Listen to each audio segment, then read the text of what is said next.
지금도 계시고 전에도 계셨으며 앞으로 오실 하나님 성부 성자 성령의 영광 받으소서.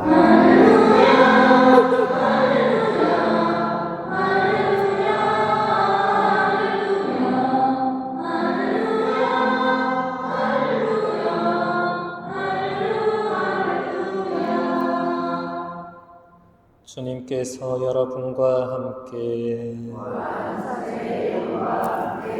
요한이 전한 거룩한 복음입니다.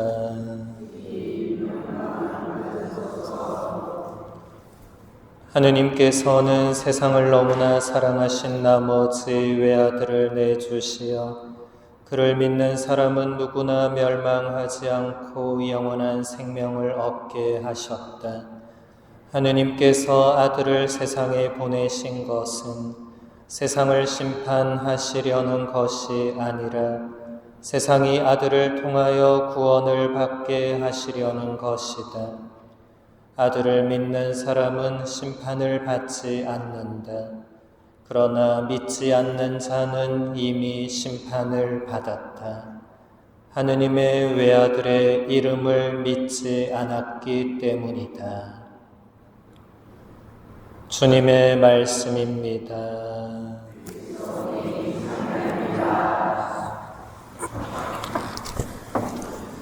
참내 예수님,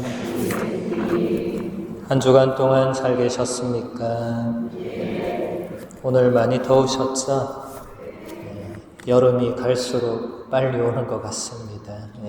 다들 건강 유의하시고 또 모기도 여기 많을 텐데 조심하셔야 될 것 같습니다. 오늘 우리는 지극히 거룩하신 삼일체 대축일 미사를 봉헌합니다. 삼위일체라는 말은 성부와 성자와 성령 하느님께서 각각 고유한 역할과 존재로 계시지만 본질적으로는 한 분 하느님이시라는 계시 진리를 표현한 말입니다. 요한복음서 1장을 보면 이런 말씀이 나옵니다.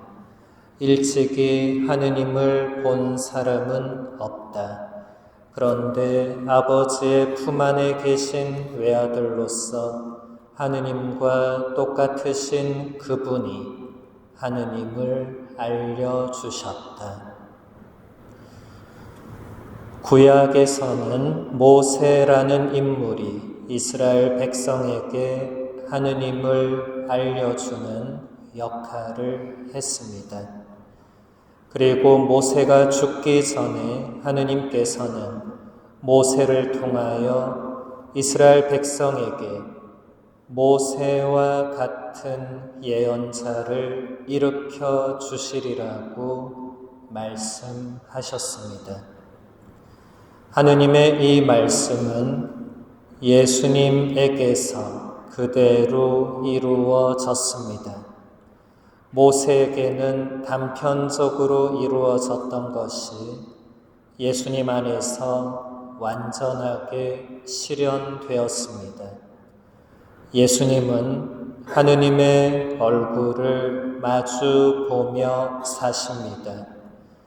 친구로서 뿐만 아니라 아드님으로서 그렇게 사십니다. 예수님은 가장 내밀한 일치를 이루시면서 아버지 하느님과 함께 사십니다. 이것을 바탕으로 삼위일체 신비에 접근할 때 우리는 예수님의 참 모습을 제대로 이해할 수 있습니다. 그 모습이 바로 우리가 신약 성경에서 만나게 되는 예수님의 모습입니다. 예수님의 말씀과 행적과 고난과 영광에 대하여 우리에게 이야기해 주는 모든 것은 바로 여기에 뿌리를 내리고 있습니다. 성자 예수님을 이해하기 위해서는 내복음서에서 여러 차례 반복되어 나오는 짤막한 이야기가 매우 중요합니다.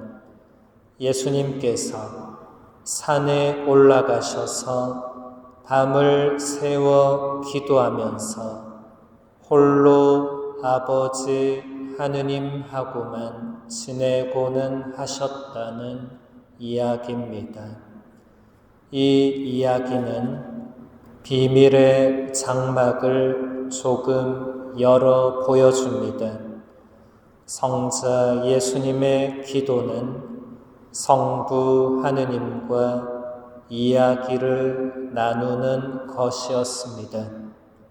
두 분만의 이 대화에 예수님의 인간으로서의 의식과 의지와 그분의 인간으로서의 영혼이 함께 이끌려 들어갑니다. 그렇게 하여 인간적인 기도는 성부 하느님과 성자 예수님의 일치와 친교에 동참하게 됩니다. 고대 교회에서 세례를 받고자 했던 사람은 예비자 교리 과정을 모두 다 마친 후에 물속에 잠겨서 내려가면서 자기 죄를 고백함으로써 자신이 죄의 상태에서 지고 있는 짐을 덜어내려고 했습니다. 그렇다면 예수님께서는 세례자 요한에게 세례를 받으실 때 무엇을 하셨을까? 루카는 자신의 복음서 전체에 걸쳐서 예수님의 기도에 각별한 주의를 기울였습니다. 루카는 예수님을 언제나 하느님 아버지와 대화를 나누면서 기도하는 분으로 묘사하는데 루카 복음서를 보면 예수님께서 세례를 받으신 다음에 기도하셨다고 말해줍니다. 그리스도교는 예수님의 십자가와 부활을 통해서 예수님이 세례를 받으실 때 무슨 일이 일어났는지를 분명하게 깨닫게 되었습니다. 예수님은 온 인류의 죄를 당신의 두 어깨에 짊어지고 그 짐을 날라서 요르단 강 속으로 가라앉히셨습니다. 그분의 첫 번째 공생활은 바로 죄인들과 자리를 함께 하시는 일로 시작되었습니다. 그것은 십자가를 미리 짊어지는 일이었습니다. 그런 의미에서 예수님은 참된 요나라고 할 수 있습니다. 구약의 요나는 격렬한 풍랑 속에서 같은 배에 타고 있던 사람들에게 이렇게 말했습니다. 나를 들어서 바다에 내던지시오. 예수님의 세례가 갖는 모든 의미, 곧 모든 의로움을 지고 가신다는 의미는 십자가에서 비로소 밝혀집니다. 예수님이 받으신 세례는 인류의 죄를 위해 죽음을 받아들이는 것이었습니다. 그리고 세례 때 들려온 음성, 이는 내 사랑하는 아들이다 라는 성부 하느님의 목소리는 성자 예수님의 부활을 미리 알려주는 소리였습니다. 그리하여 예수님 자신의 말씀에서 세례라는 말은 곧 그분의 죽음을 표현한다는 것을 이해할 수 있게 됩니다. 삼일체 하느님의 신비는 예수님께서 걸어가신 길 전체를 통해서 비로소 그 깊이를 드러냅니다. 그런 의미에서 보면 예수님께서 가신 길의 첫 출발점이라고 할 수 있는 예수님의 세례와 그 길의 마지막에 부활하신 분으로서 제자들을 세상에 파견하시면서 주신 말씀 사이에 하나의 다리가 놓이게 됩니다. 너희는 가서 모든 민족들을 제자로 삼아 아버지와 아들과 성령의 이름으로 세례를 주어라. 이때부터 예수님의 제자들이 베푸는 세례는 예수님의 세례로 들어가는 것이 되고 그분이 당신의 세례와 함께 앞당겨 사셨던 현실 속으로 들어가게 합니다. 이렇게 우리는 그리스도인이 되는 것입니다. 우리 앞에 서 계신 예수님은 하느님 아버지께 사랑받는 아드님이십니다. 그런 의미에서 예수님은 우리와 완전히 다른 분이십니다. 하지만 바로 그렇기 때문에 우리 모두에게 동시적일 수 있고 우리 자신보다도 우리 각자와 내적으로 더 가까이 계시는 분입니다.